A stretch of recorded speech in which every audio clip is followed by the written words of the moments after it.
মাহফুজ আলম একদম স্পষ্ট বলেছিলেন, আগামী নির্বাচনে যাতে আওয়ামী লীগ অংশ নিতে না পারে এই জন্য সরকার সম্ভাব্য সবকিছুই করবে। নাহিদ ইসলাম বলেছিলেন, মুজিবকে আমি জাতির পিতা মানি না। আসিফ মাহমুদ বলেছিলেন, মুজিববাদ মানেই ফ্যাসিবাদ। ডক্টর ইউনূস আরও এক ধাপ এগিয়ে বলেছিলেন, আওয়ামী লীগ আর ফ্যাসিবাদের কোনো জায়গা বাংলাদেশে নেই।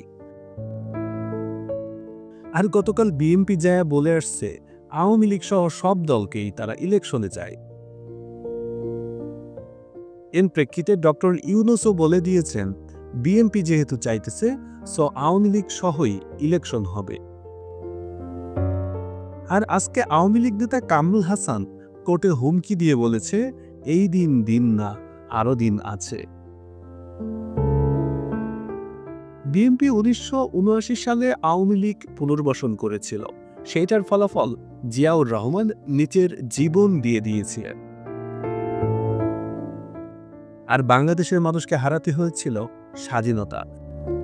সেনাবাহিনীকে হারাতে হয়েছিল ৫৭ জন সেনা অফিসার। আবারও বিএনপি আওয়ামী লীগের পুনর্বাসন চাইল। ওই দিনে কামরুল হুমকি দিলেন, এই দিন দিন না, আরো দিন আছে। জানি না এবার আওয়ামী লীগের পুনর্বাসন আমাদের কোন দিন দেখাবে।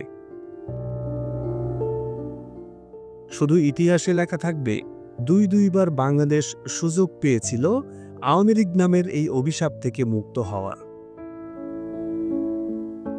কিন্তু বিএনপির কারণে এই অভিশাপ থেকে বাংলাদেশের আর মুক্ত হওয়া হয় নাই।